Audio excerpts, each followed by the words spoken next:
Hello Ram Ram दोस्तों। मैं अमित कुमार आप सभी का आपके अपने YouTube channel the brain education पर हार्दिक अभिनंदन करता हूं। आइए अब सारे अच्छे और अपनी तैयारी को ऐसे ही कंटिन्यू रख रहे हुए भाई जो बच्चा ये एल एम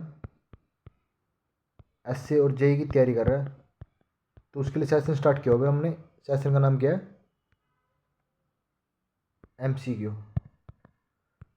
तो आपको बताते हैं कि हमने 3 सेशन स्टार्ट किए हुए थे। कितने?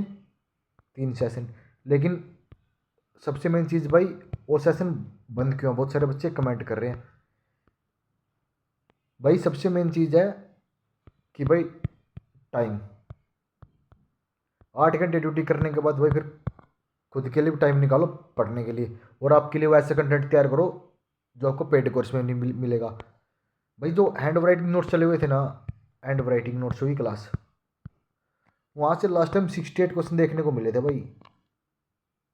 आप उस क्लास में भी सपोर्ट नहीं कर रहे भाई। आपके पास ये बताओ, 24 घंटे आपके पास, तो अपना लाइब्रेरी में बैठो पढ़ना, पर कुछ काम तो नहीं है भाई। यहाँ तो 8 से 10 घंटे ड्यूटी में चले जाते हैं।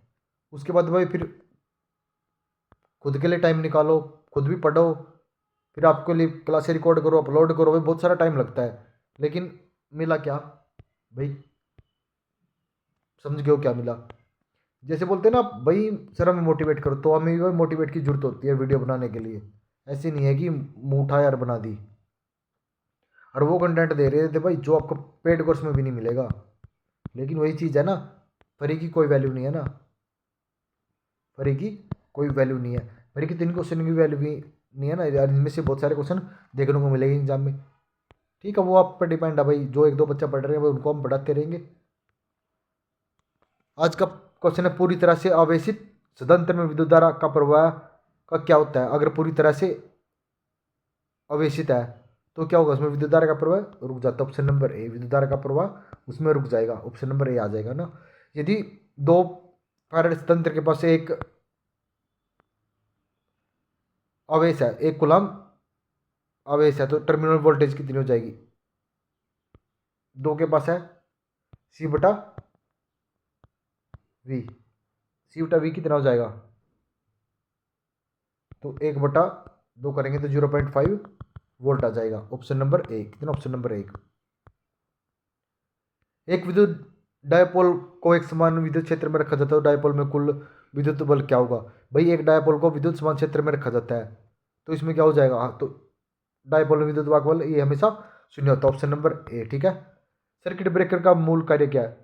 तो सर्किट ब्रेकर का मूल कार्य क्या पूछ रहा है? तो यह आर को निरोधित करना। प्रेरण नियामक किसका एक विशेष प्रकार है? तो प्रेरण नियामक किसका एक विशेष प्रकार है? तो प्रेरण किसका है? तो ट्रांसफार्मर का। ट्रांसफार्मर पर ओपन सर्किट टेस्ट क्या निर्धारित करने के लिए किया जाता है? तो ट्रांसफार्मर पर ओपन सर्किट टेस्ट ये कोर हानि के लिए किया जाता है। Option number A. ट्रांसफार्मर स्थापना में निम्नलिखित में से क्या उपस्थित नहीं होता? तो ट्रांसफार्मर स्थापना में तो क्या नहीं होता? तो इसमें नहीं होता, उत्तेजक नहीं होता। Option number D. आपका नेक्स्ट क्वेश्चन है, एक ट्रांसफार्मर में तापमान निर्धारित करने के लिए निम्न में से कौन सा परीक्षण उपयोग किया जाता है? ट्रांसफार्मर में तापमान के लिए तो स्पंदन का परीक्षण किया जाता है। एक बिजली ट्रांसफार्मर में तांबे की शक्ति के लिए लोहे की गति का अनुपात होना चाहिए। लोहे की शक्ति का अनुपात कितना होना चाहिए? तांबे और लोहे का 1:1। Option number A. ट्रांसफार्मर पर नियमित परीक्षण के तहत निम्न में से कौन सा परीक्षण नहीं किया जाता? तो तापमान वृद्धि परीक्षण नहीं किया जा सकता। 3 चरण ट्रांसफार्मर स्टार कनेक्शन के मामले में चरण करंट मूल्य खालिस्तान के बराबर होता है। तो चरण करंट मूल्य किसके बराबर होता है?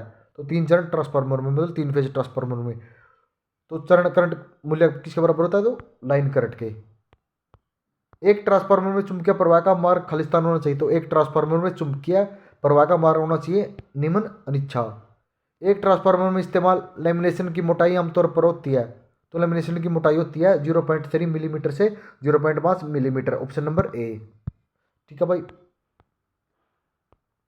एक ट्रांसफार्मर में नियमित दक्षता खालिस्तान पर निर्भर करती है। तो ट्रांसफार्मर की नियमित दक्षता किस पर निर्भर करती है?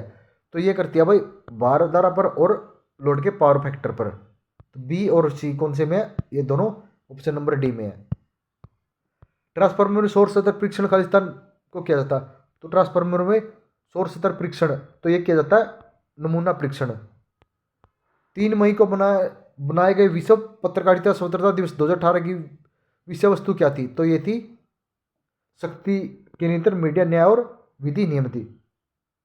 ठीक है भाई, अगर आपको ये सेशन अच्छा लगा तो भाई जरूर कमेंट करो। देखो भाई, अगर आप सपोर्ट करोगे तो नेक्स्ट सेशन तभी हम स्टार्ट करेंगे, ठीक है ना। अदरवाइज भाई कोई फ़ायदा ही नहीं है। अगर मैं ये बोल देता नहीं कि भाई पेड सेशन है, पेड कोर्स है, पेड नोट्स है, भाई हर बच्चा खरीदता। लेकिन अब मैं बोल रहा हूँ भाई पैसे लगाने की जरूरत ही नहीं, आपको फ्री ऑफ कॉस्ट दे रहा हूँ, लेकिन फिर आप पढ़ नहीं रहे भाई। ठीक है, मिलते हैं नेक्स्ट वीडियो में।